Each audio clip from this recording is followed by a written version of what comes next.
शहर से लगभग 5 किलोमीटर दूर एक सुनसान सड़क के आखिरी मोड़ पर खड़ा था विजन सक्सेस कोचिंग सेंटर। दिन में यह जगह बच्चों की आवाजों, किताबों की खड़खड़ाहट और टीचरों की डांट से भरी रहती थी। लेकिन जैसे ही शाम के 7 बजते इस इमारत का रंग बदल जाता, गेट अपने आप बंद हो जाता, खिड़कियों से आती रोशनी बुझ जाती और पूरा इलाका किसी अजीब खामोशी में डूब जाता। लोग कहते थे, जो बच्चा यहां रात में रुक गया वो कभी पहले जैसा नहीं रहा। इस कोचिंग का सबसे मशहूर टीचर था R.K. शर्मा, मैथ्स का मास्टर लेकिन दिल का पत्थर। उसके क्लासरूम में डर का राज था। गलती पर थप्पड़, देर से आने पर घंटों खड़ा रखना और फेल होने वाले बच्चों को सबके सामने बेइज्जत करना उसकी आदत थी। बच्चे उसे टीचर नहीं, जल्लाद कहते थे। उसके आने से पहले बच्चे हंसते थे, सवाल पूछते थे। उसके बाद क्लासरूम में सिर्फ डर बचा। कोई उसकी आंखों में आंख डालकर बात नहीं करता था। वह जब ब्लैक बोर्ड पर लिखता तो पूरा कमरा जैसे सांस रोक लेता। एक दिन बोर्ड एग्जाम से ठीक पहले उसने रात 10 बजे तक क्लास रखी। बारिश हो रही थी, बिजली बार बार जा रही थी। क्लास में सिर्फ 6 बच्चे बचे थे। बाहर अंधेरा था और अंदर पीली लाइट टिमटिमा रही थी। अचानक शर्मा ने चिल्लाकर कहा, अगर आज सवाल नहीं आए तो जिंदगी में कुछ नहीं आएगा। इतना कहते ही वह सीने पर हाथ रखकर गिर पड़ा। बच्चे पहले तो डर के मारे जड़ हो गए, फिर एक एक करके भागने लगे। किसी ने प्रिंसिपल को नहीं बताया, किसी ने पुलिस को नहीं बुलाया। पूरी रात वह लाश उसी क्लासरूम में पड़ी रही। सुबह जब सफाई वाला आया तो उसने देखा ब्लैक बोर्ड पर लिखा था, टेस्ट अधूरा है। अगली सुबह अखबार में छपा, कोचिंग सेंटर में टीचर की रहस्यमयी मौत। कुछ दिन तक कोचिंग बंद रही, फिर सब कुछ पहले जैसा दिखने लगा। बच्चे लौट आए, नए टीचर आए, लेकिन एक चीज बदल चुकी थी। क्लासरूम नंबर 3 कोई वहां बैठना नहीं चाहता था। गार्ड रमेश सबसे पहले डरने लगा। उसने बताया कि रात 12 बजे के बाद उसे घंटी की आवाज सुनाई देती थी, जैसे कोई पीरियड खत्म होने का इशारा दे रहा हो। एक रात उसने देखा कि क्लासरूम नंबर 3 की लाइट जल रही थी। जब वह पास गया तो अंदर से चौक की आवाज आ रही थी।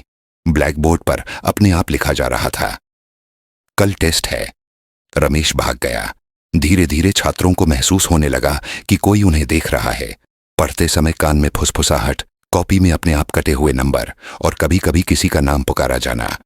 एक लड़का, मोहित, ने बताया कि उसे हर रात सपने में शर्मा दिखाई देता है। शर्मा उसके सामने खड़ा होकर कहता है, तुम फेल हो। 3 दिन बाद मोहित ने कोचिंग छोड़ दी। एक लड़की पूजा ने एक दिन क्लास में चीख मार दी। उसकी कॉपी में लाल स्याही से लिखा था, फेल। लेकिन वह स्याही नहीं थी, वह खून था। उस दिन के बाद पूजा बोल नहीं पाई। इसी कोचिंग में पढ़ते थे 3 दोस्त, राहुल, अमन और सुमित। राहुल समझदार था, अमन जल्दी डर जाता था और सुमित मजाक उड़ाता था। लेकिन अब सुमित भी हंसना भूल चुका था। एक दिन तीनों ने तय किया, सच जानना पड़ेगा। उन्होंने कोचिंग के पुराने रिकॉर्ड खंगाले। पता चला कि शर्मा की मौत से पहले भी 3 बच्चे अचानक गायब हुए थे। केस दबा दिया गया था। रात 11:45 पर वे दीवार फांदकर अंदर घुसे। हवा भारी थी। घड़ी की टिक टिक बहुत तेज लग रही थी। जैसे जैसे वे क्लासरूम नंबर 3 के पास पहुंचे, ठंड बढ़ती गई। घड़ी ने 12 बजाए। मुख्य दरवाजा बंद। ब्लैक बोर्ड पर अपने आप लिखा, बैठ जाओ। कुर्सियां अपने आप खिसकने लगीं। जैसे ही अंधेरा छाया, राहुल, अमन और सुमित धीरे धीरे क्लासरूम में कदम रखते हैं।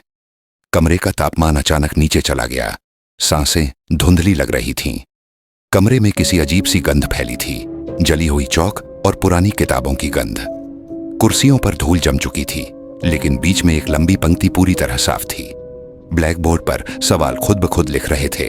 पहला सवाल, तुम्हारा सबसे बड़ा डर क्या है? तीनों के हाथ कांपने लगे। राहुल ने धीरे धीरे उत्तर लिखा, अंधेरा और अकेलापन। जैसे ही उसने लिखा, ब्लैक बोर्ड पर लाल स्याही से लिखा गया, सही।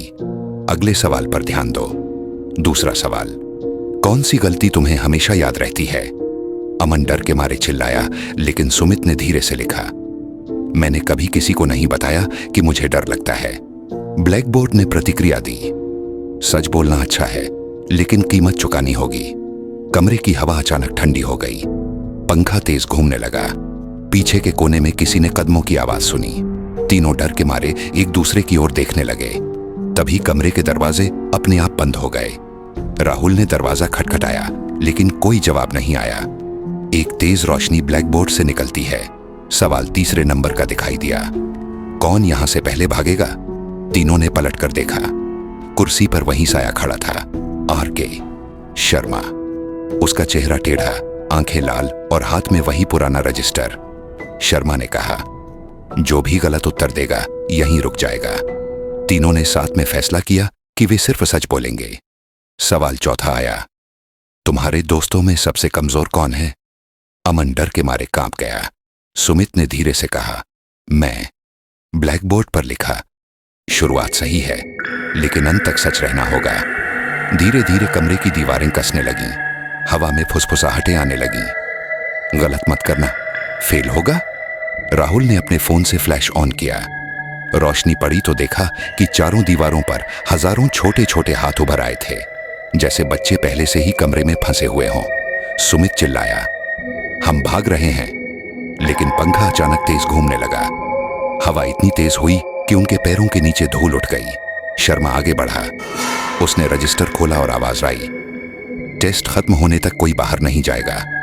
ब्लैक बोर्ड पर सवाल 5वां आया, तुम्हारा सबसे बड़ा पछतावा क्या है?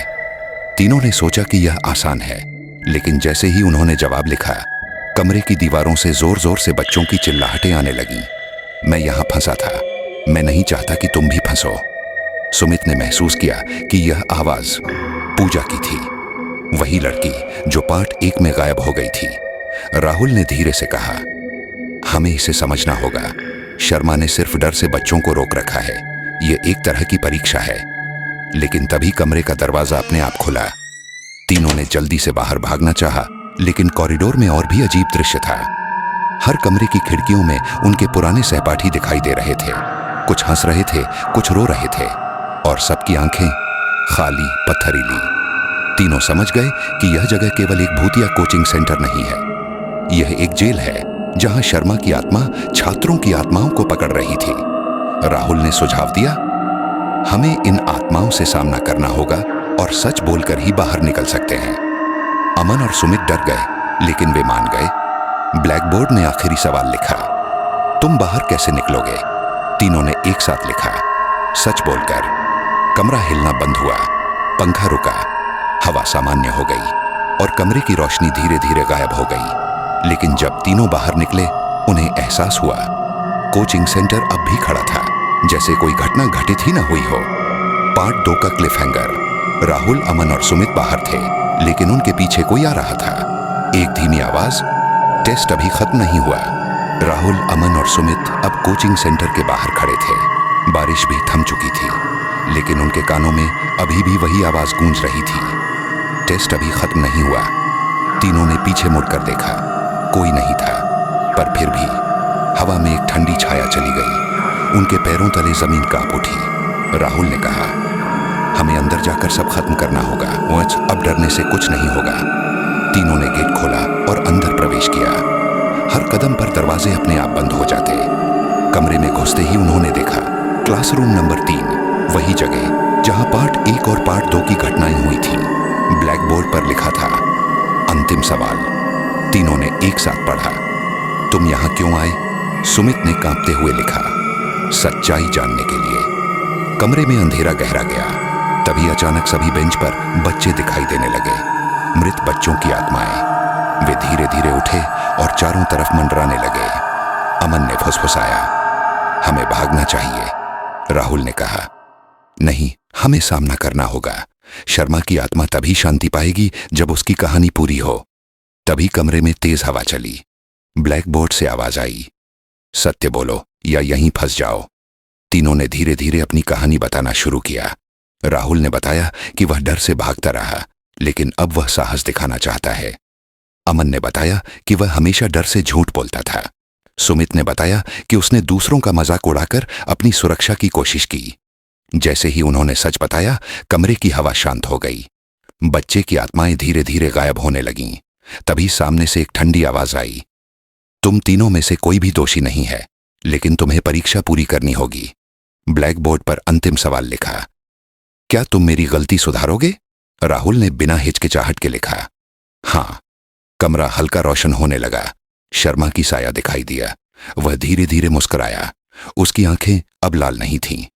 शाबाश, तुमने सच और साहस दिखाया। अब तुम जा सकते हो। तभी दरवाजा अपने आप खुल गया। तीनों जल्दी से बाहर निकले। कोचिंग सेंटर अब बिल्कुल शांत था। कोई अजीब आवाज नहीं थी, कोई डरावनी छाया नहीं थी। तीनों ने राहत की सांस ली, लेकिन जैसे ही वे दूर जाने लगे, उन्होंने देखा कोचिंग सेंटर की खिड़कियों में अब भी हल्की रोशनी झिलमिला रही थी। राहुल ने कहा, शायद यह जगह हमेशा बच्चों की पढ़ाई और डर दोनों को याद रखेगी। अमन ने सिर हिलाया। सुमित ने फुसफुसाया, लेकिन अब हम जी सकते हैं। कहानी यहीं खत्म नहीं होती। कहते हैं कि उस कोचिंग सेंटर में अभी भी कभी कभी बच्चों की आवाज आती है, और यदि आप रात के 12 बजे वहां जाई तो ब्लैकबोर्ड पर कुछ लिखते हुए देख सकते हैं। नया टेस्ट शुरू हो गया है, लेकिन जो सच और साहस के साथ आता है वह डर से कभी नहीं फंसता।